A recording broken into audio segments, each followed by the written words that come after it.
है, इतने संत महात्माओं को लाभ नहीं मिलता। क्यों? क्योंकि गृहस्थ अपने घर के काम को देख करके कष्ट उठाता है, पति हैं, बच्चे हैं, परिवार है। हाँ, तो इसलिए ये सही है। और शिव के बारे में क्या कहें, शिव तो एकदम सहज है। शिव के लिए कहा गया है, प्रभु समर्थ सर्वज्ञ शिव, सकल कला गुण धाम, जोग ज्ञान वैराग्य निधि, प्रणत कल्पतरु नाम। इसका मतलब है, इसका अर्थ है कि हे प्रभु, आप समर्थ हैं, सर्वज्ञ हैं और कल्याण स्वरूप हैं। आप सभी कलाओं और गुणों के निदान हैं और योग ज्ञान तथा वैराग्य के आप भंडार है। आपका नाम शरणागतों में कल्प वृक्ष के समान है। कल्प वृक्ष, ये शिव की मतलब विशेषता बताई गई है, उनकी महिमा बताई गई है कि शिव बहुत ही सहज हैं। जो समुद्र मंथन से निकला हुआ वट वृक्ष था, कल्प वृक्ष है, जो शिव के सानिध्य में रह के, जहाँ पर शिव जी राम राम किया करते थे, राम राम करते थे, तो वो उसके पत्ते कभी सूखते नहीं, कभी गिरते नहीं, क्योंकि धरती पर जितने भी चीज़ें नश्वर हैं, जन्म है तो मृत्यु निश्चित है, क्योंकि ये महादेव ने ही निर्धारित कर दिया है। तो आप शिव की विशेषता समझ लीजिए। शिव का देखिए क्या है, शिव के सिर पर क्या है, गंगा जी जटाधारी, और गंगा में क्या है, शीतलता, और उस गंगा में अथाह जल है। और शिव के नेत्र पे क्या है, तीसरी नेत्र है, अग्नि है। जल चाहे तो अग्नि को बुझा दे, अग्नि चाहे तो जल को खत्म कर दे, लेकिन ये इनकी विशेषता नहीं है। किसकी विशेषता है, शिव की। शिव क्या है, मतलब प्रतिकूल को अनुकूल बनाते हैं। शिव के सानिध्य में जो रहता है, प्रतिकूल से अनुकूल की तरफ जाता है। जैसे गृहस्थ औरतें हैं, अभी जो नवविवाहिता हैं, अभी नववधुएं आती हैं अपना मायका छोड़ करके, प्रतिकूल रहती तो क्या होती है, अनुकूल। ससुराल को क्या करती हैं, अपना बनाती हैं, नए नए रिश्ते स्वीकार करती हैं। तो शिव के सानिध्य में जो रहता है वो प्रतिकूल से अनुकूलता की ओर आता है। अब ये गंगा की माता नहीं है कि गंगा सिर की जटा पर धारी, गंगा की महिमा नहीं है, ये शिव की महिमा है कि उन्होंने समाया। और उनके देखिए चंद्रधारा है मस्तक पर, चंद्रमा में उधर है, और अमृत है, कंठ में क्या है, विष है। विष तो इतना तगड़ा हलाल विष है, सबको नष्ट कर देगा, लेकिन जहाँ अमृत है क्या है, उनकी महिमा है। उन्होंने ऐसे ऐसी चीज़ों को धारण कर रखा है जो दुनिया में कोई भी देवी देवता, मनुष्य, राक्षस, दैत्य कोई नहीं है। वो अपने आप में, सारी सृष्टि शिव में ही समाहित है। उन्होंने दर्शाया है, गंगा जल पे है, त्रिनेत्र में अग्नि है, हर चीज़ उनके अंदर। और देखिए गणेश के जो है वाहन क्या है, मूषक। कहते हैं गणेश जी से, मैं तो आपका वाहन नहीं बनूंगा।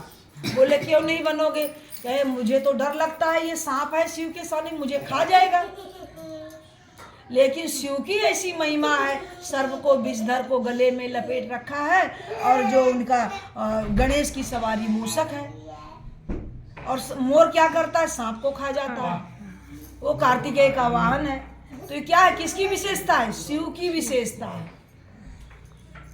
उनकी महिमा का, उनके गुणों का हम बखान नहीं कर सकते। सारी सृष्टि शिव में ही समाहित है, शिव से ही शुरू है, शिव से ही खत्म है। इतना समझ लीजिए। उनका विस्तार, उनका वर्णन हमारे कितने जन्म हम ले लेंगे तो भी हम उनकी महिमा का वर्णन हम कर ही नहीं सकते। ये जो शिव पुराण की कथा सुनाई जाती है, प्रदीप मिश्रा जी सुनाते हैं और लोग सुनाते हैं, क्या सोचते हैं बस 7 दिनों में खत्म हो गई ना?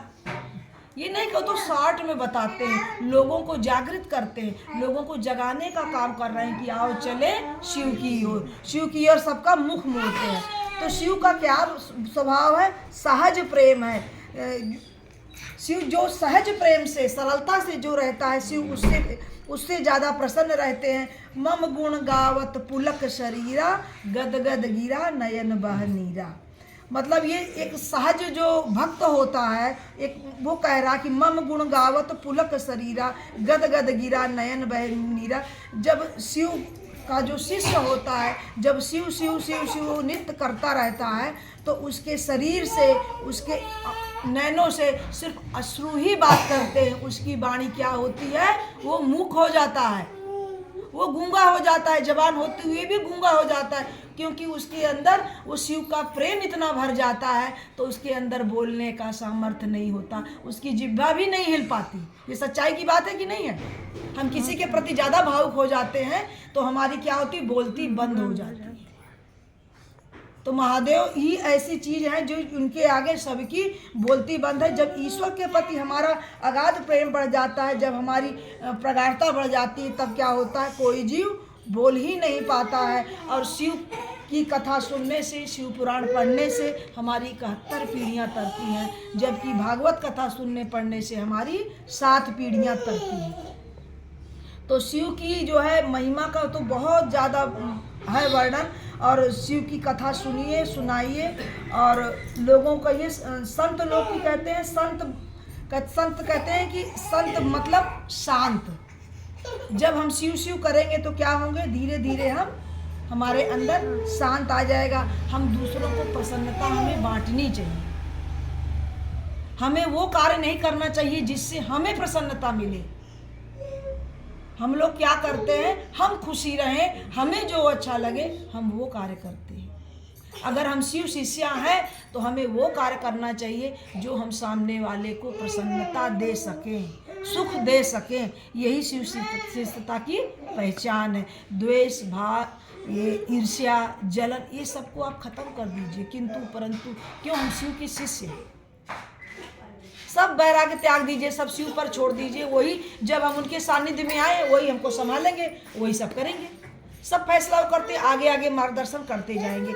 इसलिए जो हम बोएंगे वो हम काटेंगे। जैसे हम जिसको जो देंगे शिव हमें उसे अनंत गुना करके हमें लौटाते हैं। सुख देंगे तो सुख पाएंगे, दुख देंगे तो दुख पाएंगे, हंसी देंगे तो हंसी पाएंगे। इसीलिए शिव ही समर्थ हैं, शिव ही सर्वज्ञ हैं। शिव जैसा कोई नहीं है।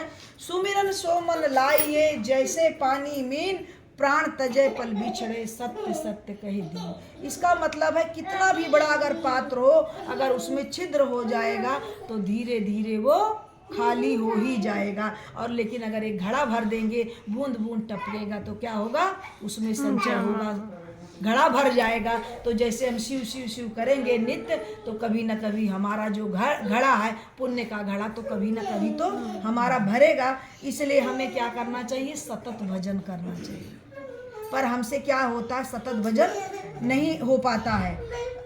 जिसको हमने मन से मान लिया, जिसकी आत्मीयता, जिसका मन हमें स्वीकार करे, जिसको हम मन में मान लेते हैं, जैसे शिव हमारे गुरु हैं, मन में मान लेने से हो जाता है। लेकिन मन में मान लेने के बाद उनके प्रति चाहत हमको रखनी पड़ेगी। किसके प्रति, शिव के प्रति। जब हमारी चाहत रहेगी तो हम नित्य करते जाएंगे, तो हमारा कैसा होगा, सतत भजन होने लग जाएगा। मन मिलना मतलब स्वभाव मिलना। किसी के साथ यदि रहना है तो हमें प्रेम रूप से रहना चाहिए, और प्रभु ने हमें अपनापन दिखाना चाहिए, आत्मीयता दिखानी चाहिए। उमा राम स्वभाव जिन जाना, ताहि भजन तज भाव न आना। राम जी भी जो है, उनका स्वभाव कैसे था, वो हमेशा अपने भजन में शिव शिव शिव करते रहते थे। और स्वभाव का ज्ञान कब होता है, जब मनुष्य के निकट होते हैं। जैसे हम शिव के निकट होते हैं तब हमारा भाव उत्पन्न होता है, शिव शिव शिव, तब हमारी शिष्यता झलकती है। इसीलिए जब हम किसी के यहाँ आते हैं, जाते हैं, आदान प्रदान होता है, तो हमारा क्या बढ़ता है, प्रेम बढ़ता है। ये जो व्रत त्योहार सब बनाए गए हैं, किस लिए बनाए गए, परमात्मा ने बनाए। ये हमारे इंटरटेनमेंट के लिए नहीं है। हम अपने रिश्तों को कैसे संवारें, कैसे प्रेम को बढ़ाएं, हमें प्रेम को बढ़ाना है, इसलिए ये सब रिश्ते बनाए गए हैं। बस मैं अपनी वाणी को यहीं विराम देती हूँ। थोड़ा बाद में बोलूँगी क्योंकि इतने दिन बाद आई हूँ, तो भी मेरे दिमाग में कुछ आ नहीं रहा। वो भैया थोड़ा नाच रहे थे तो इसलिए भी यहाँ